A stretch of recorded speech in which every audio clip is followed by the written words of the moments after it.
खंडवा जिला अस्पताल सह मेडिकल कॉलेज के एक नर्सिंग ऑफिसर के साथ वीडियो कॉल के जरिए फर्जी तरीके से 21 घंटे तक हाउस अरेस्ट करने का मामला सामने आया है।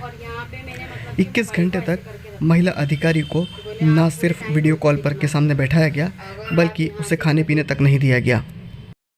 नर्सिंग ऑफिसर को फर्जी कॉल के जरिए ड्रग तस्करों से संबंध की बात कहकर जांच का बहाना बनाया गया और उसे लगातार 21 घंटे तक पूछताछ की गई। किसी तरह से पड़ोसियों के माध्यम से महिला ऑफिसर बाहर निकल पाई। अगर इस तरह का फर्जी कॉल आपको भी आता है तो आप भी सावधान हो जाइए। महिला ने सारी शिकायत पुलिस में दर्ज की है। अब पुलिस इस मामले की गहनता से जांच कर रही है।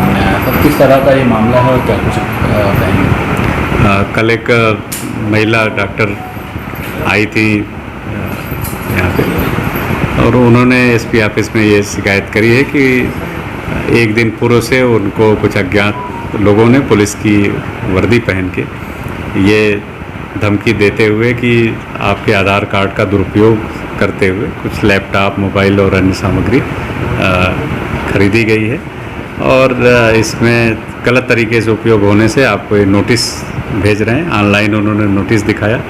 साथ ही लगातार अगले दिन सुबह 11 बजे तक उनको डिजिटल अरेस्ट वीडियो के सामने रखा।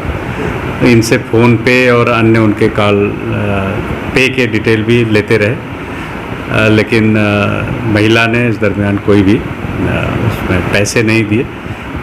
कल जब उन्होंने संपर्क किया अपने एक मित्र के माध्यम से मुझसे, तो मैंने तत्काल बुलाया और जानकारी ली। तो ये पता चला कि उनको उड़ीसा और पंजाब के नंबरों से कॉलिंग हो रही थी और इस तरह का गैंग पूरे देश में अलग अलग जगहों से सक्रिय है। इस संबंध में बताना चाहूँगा कि पुलिस के किसी भी कानूनी प्रावधानों में डिजिटल अरेस्ट जैसा कोई भी शब्द नहीं है और साथ ही इसमें कहीं भी लीगली डिजिटल अरेस्ट का कोई प्रावधान नहीं है। तो कोई भी व्यक्ति अगर उसको कोई कॉल करके, वीडियो कॉल करके अगर ये बोलता है कि उसको आपको डिजिटल अरेस्ट किया जा रहा है तो ये बिल्कुल फेक है। तत्काल उसको नंबर को स्विच ऑफ करें, ब्लॉक करें और अपने निकटतम पुलिस थाने और साइबर सेल को इसकी सूचना दें। इस संबंध में एडवाइजरी पुलिस विभाग की ओर से लगातार जारी हो रही है। कल भी मैंने एक एडवाइजरी इसमें जारी की है।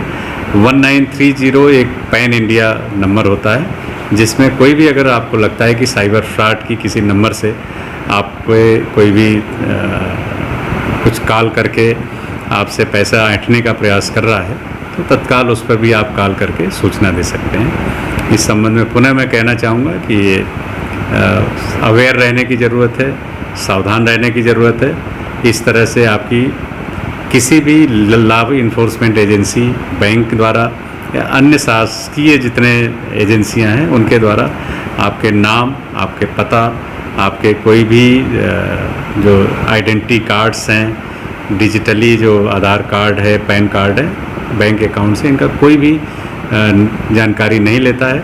ऐसी अगर कोई जानकारी मांगता है तो तत्काल संबंधित स्थानीय उस एजेंसी से आप बात करें और इसको साइबर सेल से संपर्क करें। असल की पीड़िता कैसे और फंसी, क्या परिवारजनों को नहीं पता चला या फिर चंगुल से कैसे छूटी? कल उन्होंने फिर हिम्मत जब जुटाई 11 बजे के करीब तो उसको बंद किया फ़ोन को और अपने ही एक परिचित को उन्होंने बताया।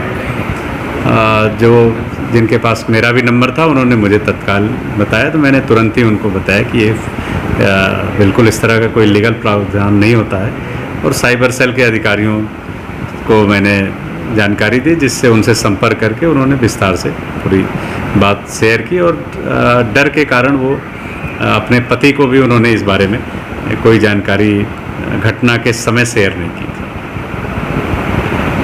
मेरे पास पहले मतलब NDS के मतलब कोरियर कंपनी के थ्रू कॉल आया था। वो अपना नाम ऐना बता रही थी और उन्होंने कहा कि आप के खिलाफ मतलब कि आपने जो कोरियर से कुछ चीज़ें भिजवाई थी जिसमें इलीगल चीज़ें थी, जो कि मतलब उसमें ड्रग्स वगैरह आप सप्लाई कर रहे हो, उसमें आपका आधार कार्ड ID प्रूफ मिला है बोले। तो बोले हो सकता है कोई आपका आधार कार्ड मिसयूज़ कर रहा हो। उनने ऐसा कहकर और बोले कि ठीक है हम साइबर सेल में तुम्हारा कॉन्टेक्ट करवा देते हैं। और फिर साइबर सेल में मेरा कॉन्टेक्ट करवाया। कॉन्टेक्ट करवाने के बाद में मैंने देखा कि वहाँ पे जिससे मेरा कांटेक्ट करवाया था उनको मैंने सारी जानकारी दी, मेरे साथ ऐसा हुआ है। तो वो बोले कि आपको ऑनलाइन स्टेटमेंट देना पड़ेगा और अगर ऑनलाइन स्टेटमेंट नहीं दोगे तो 1 घंटे के अंदर में तुमको अरेस्ट कर लिया जाएगा, तो फिर या तो मुंबई आना पड़ेगा। तो मैं थोड़ा सा घबरा गई थी और फिर मैंने ऑनलाइन स्टेटमेंट के लिए हाँ बोल दिया। तो जब ऑनलाइन स्टेटमेंट देने के लिए मुझे वीडियो कॉल आया तो बाकायदा देखा कि वो मतलब पूरी ऐसे थाने जैसी लोकेशन दिखाई दे रही थी, जिसमें कि जैसा एक थाना होता है सारी चीज़ वैसी दिखाई दे रही थी। फिर उसके बाद मैंने उनको अपना ओरिजिनल आधार कार्ड दिखा के स्टेटमेंट दिया। फिर वो बोले कि इसके लिए हमको डीएसपी से बात करनी पड़ेगी। डीएसपी से जाके मेरी बात करवाई।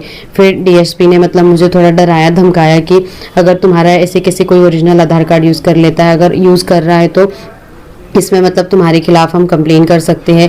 हो सकता है आप राजेश गोयल जो एक क्रिमिनल है, बोले वो ड्रग सप्लाई करता है, उसके साथ आप मिली हुई हो, ऐसा बोलकर मतलब कि वो लोग मुझे मतलब बार बार अरेस्ट करवा देंगे करके धमकी दे रहे थे। और बोले इस बारे में किसी को भी कोई जानकारी नहीं देनी, अपने फ्रेंड, रिश्तेदार, अड़ोसी पड़ोसी, घर के फैमिली मेम्बर, किसी को भी नहीं। बस उस बीच में ये हुआ था कि मेरी फ्रेंड थोड़ा सा स्क्रीन में आ गई थी तो वो फंस गई थी। तो उन लोगों ने उसको डराया धमकाया था तो उसने गलती से मतलब उनको डर की वजह से 50,000 रुपये उसने ट्रांसफ़र कर दिए थे। लेकिन उन लोगों ने मेरे से किसी प्रकार की पैसे की कोई डिमांड नहीं की थी क्योंकि उस समय मेरे अकाउंट में कोई पैसे नहीं था। और उस समय जब वो लोग ऐसे डरा धमका रहे थे तो उस समय मैंने घर में भी कांटेक्ट करने की कोशिश की, हस्बैंड को, पापा को, भाई को, सिस्टर को, किसी को मैसेज भी नहीं कर पा रही थी और कॉल भी अटेंड नहीं कर पा रही थी। कितनी देर आप रहे इस दौरान हाउस अरेस्ट में? मैं 21 घंटे तक। फिर उसके बाद क्या किया आपने? जब मतलब कि मेरे पड़ोसी, मकान मालिक और पीछे वाले प्रणेश बजाज भैया और मेरे कुछ स्टाफ, हॉस्पिटल वाले सब लोग आके गेट तेज तेज ठोकने लगे क्योंकि सब लोग घबरा गए थे। तो फिर उसके बाद में मतलब भैया ने बोला कि गेट नहीं खोलेंगे तो तोड़ देंगे, ऐसा वैसा करके। तो मैं थोड़ी सी हिम्मत करके मतलब मैंने गेट को आके खोला और फिर सारी चीज़ों के बारे में पहले तो मैं डर गई थी तो मैं किसी को बता नहीं पा रही थी। मुझे ऐसा लग रहा था कि मेरी फ्रेंड भी फंस गई है, कि मेरी वजह से इन लोगों को किसी को कोई परेशानी ना हो, इस वजह से मैं बता नहीं पा रही थी। फिर बाद में बताया कि ये सारी चीज़ें फ्रॉड है करके। उसके बाद मैंने फिर उनकी पूरी बातें चीज़ें बताई। फिर हमने एसपी ऑफिस में कंप्लेन किया गायत्री सोनी मैम के पास में, साइबर सेल में जाके, जो कि वो उनकी आगे की कार्रवाई कर रही है। अपना परिचय बता दीजिए। कंचन इनवाती।